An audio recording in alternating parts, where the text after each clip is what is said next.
My name is Jeremy Walton, and here's 5 filmmaking tips to save you money. Let's go.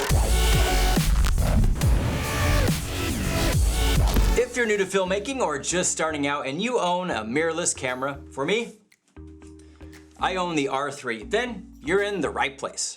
I want to share with you 5 tips to get you started that'll save you money, because you could head in all kinds of directions, buying cages, matte boxes, external recorders, and the list goes on and on and on. Focus. I'm gonna try and make this quick because it's simple. Let's not complicate things and let's not waste your money. I've been down this road before with other cameras, so hopefully this will help, and this is basically what I did when I bought the R3. Okay, my first tip I want to share with you is pick the right lens. Looking at all your options, you finally decided on the right camera, but the lens you decide on might be a more difficult choice and be more important. Let me explain. A lens is a long-term investment. You might change cameras, but lenses can last a lifetime. Just look at the vintage lens market. People love that stuff and still use them. Even high-end lens manufacturers like Cook took the look of their popular vintage lenses from as far back as the 1920s and introduced a modern version with new technology. So lenses you buy now might be around for a while. I personally would go with a native lens if you're buying a lens for the first time. If you have the R3 or a new Canon camera, that means you'll have the RF mount. So I recommend the line of RF lenses. Now, if you already have 10 EF lenses, which is the older Canon mount, that's a different story. We're talking new camera, new lens. You can apply what I'm saying to basically any camera system. I just don't like messing with adapters. If you buy another camera, that means another adapter. For me, I looked even farther down the line knowing I was going to buy a red camera, which I'll utilize the RF mount. So having RF lenses just makes the entire process simple.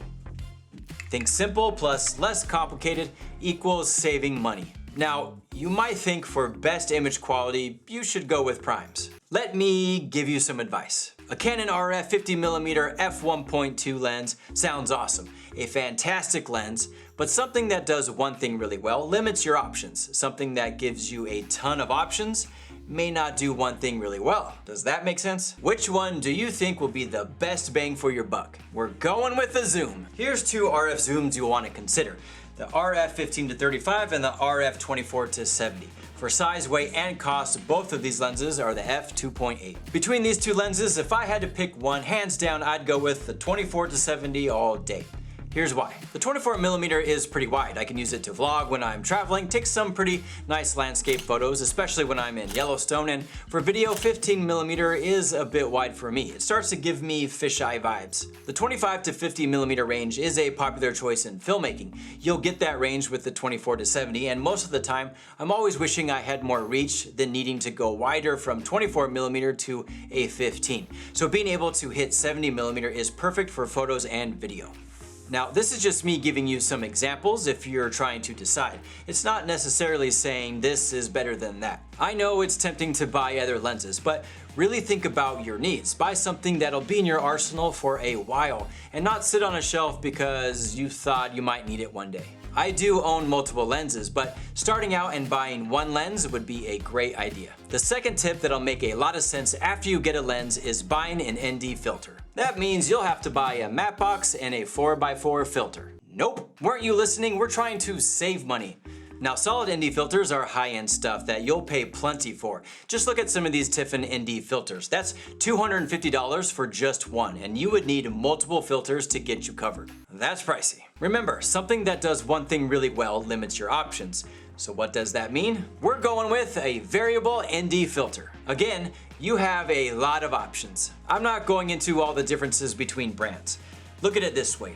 All the videos you've watched on YouTube, social media, whatever.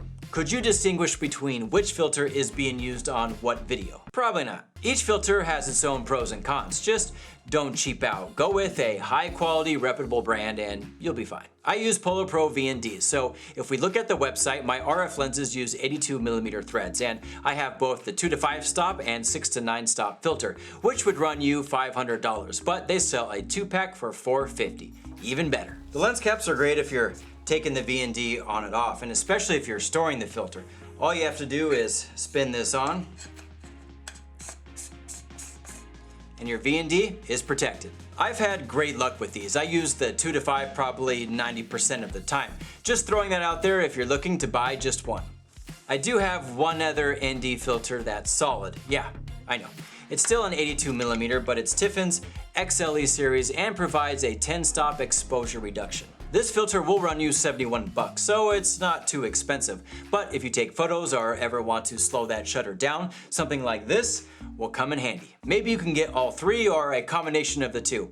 It's up to you, but you have options. Now, Polar Pro has a mix of V&Ds, some with diffusion, which brings me to my third tip, and that's investing in diffusion filters. Personally, I like to keep my ND filters and diffusion separate. I wouldn't like being forced to use diffusion every time I use an ND filter. At times, you may not want to use a diffusion filter on specific shots or for clients, and you have different kinds of diffusion as well. Or you just hate diffusion, and in that case, just skip this section, but just don't do that. Not all diffusion filters are created equal. Different filters have different qualities. Let me show you an example. Here's a shot of downtown LA with no filter. Clean and simple. Okay, we're going to slap on the popular Black Pro Mist at a 1/4 strength to create that softness and reduce the contrast. Now with a density of 1, here's my favorite filter, the Black Satin. Less softness, but keeps that texture and grit. To sum it all up, here's a side-by-side comparison, and you can see you'll be getting different results depending on what you're using.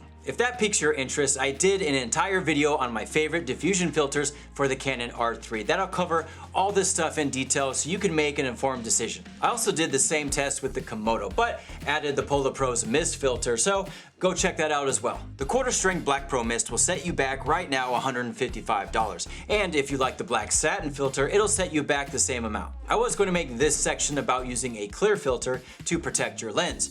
You need something on there when you're buying a $3,000 lens, and your ND filter won't be on there in all situations. TIFFEN has one right now for 75 bucks, but if we want to save money, you might be better off buying a low strength diffusion filter to protect your lens and have something that'll bloom those highlights and take the edge off that digital look. I have all three. I actually bought the diffusion filters first. The Black Satin is on my lens almost all the time. The clear is second, then the Pro Mist for specialty stuff. That's me though, but you can do what works for you. Just protect the lens. So we have a lens, a V&D, and now diffusion. Next is my fourth tip, and that's buying the right tripod. You can't just hold up your camera 24/7.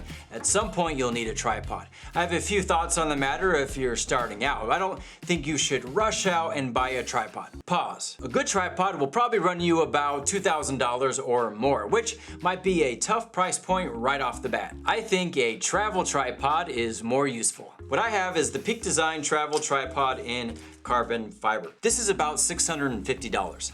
Not cheap. They do have a less expensive version that's aluminum for $380. Or you can go with a few other options. Lots of videos on travel tripods. Here's my thought. I don't know when the last time I needed to do a tilt or pan with the tripod. It's been a while. I use my gimbal and drone more than I need a tripod to tilt and pan. If you really need that option, then I'm sure you already know what tripod to get for the work you do. The reason I say get the travel tripod first is because at some point you'll need it in combination with a more expensive tripod, and for the cheaper price you'll have something on the go to take video, take pictures, shoot YouTube videos, options, and more options. There are some limitations with a travel tripod, like how much weight it can support, but at times I've used it with my rigged out Komodo, took a ton of photos with my R3, and it worked out great. Just letting you know things I've done, so hopefully you can save some money and get to filming. Something else you might consider is a camera strap. Yeah, you're probably like, why is he mentioning that?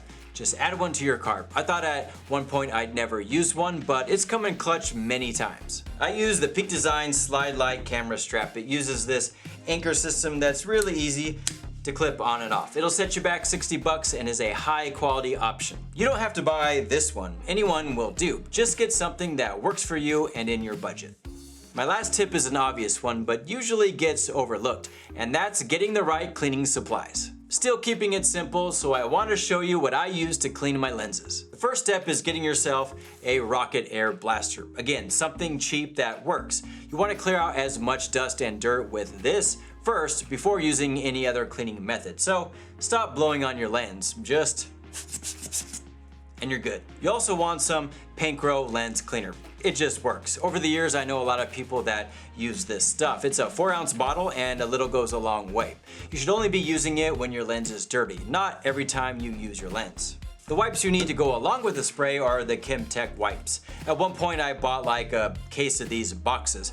You'll only be using 1, maybe 2 wipes when cleaning a lens. Just give it a spray, wipe away the dirt, and that's about it. I usually store a few wipes in a small plastic bag and leave it in my backpack. Trust me, you're gonna take out your camera, start filming, and boom, just dust, dirt, maybe a raindrop will hit your lens and you'll need something to clean it. And you're not gonna use your shirt, right? We have the trifecta right here when it comes to cleaning. Roughly under 50 bucks and worth every penny. Do yourself a favor and buy this stuff. I know I said I'll give you 5 tips, but I'm going to throw in a very popular topic, and that's getting a camera backpack. I just did a video on the perfect camera backpack if you want to see a bunch of new features that the Tenba Axis V2 camera backpack has. I love all my Tenba bags, so if you're interested, go check them out. But a good bag will be with you for a while, and it's something that's protecting your gear. I travel a lot and my bag is the 24 liter, so maybe that'll point you in the right direction. This can be another pricey purchase, but it's something you'll want and need even if you buy a hard case down the line. A backpack will always be a necessity and worth getting when you purchase a camera. I thought this video was going to be short. I went a little long. I didn't cover batteries, memory cards, a bunch of other stuff because those things should already be in your shopping cart. What I talked about are the things you need and can definitely overspend on if you're not careful. Really consider my thoughts when purchasing these items so you can stay on budget and make the right choices. It should be a fun time getting to plan this all out. Keep it simple, you can always grow your accessories and build up your needs over time. Well, there you have it, 5 filmmaking tips to save you money. Hope you enjoyed the video. Hit that like button because there's definitely more on the way. Subscribe so you don't miss out. Leave a comment if you have questions. Until next time, it's a wrap.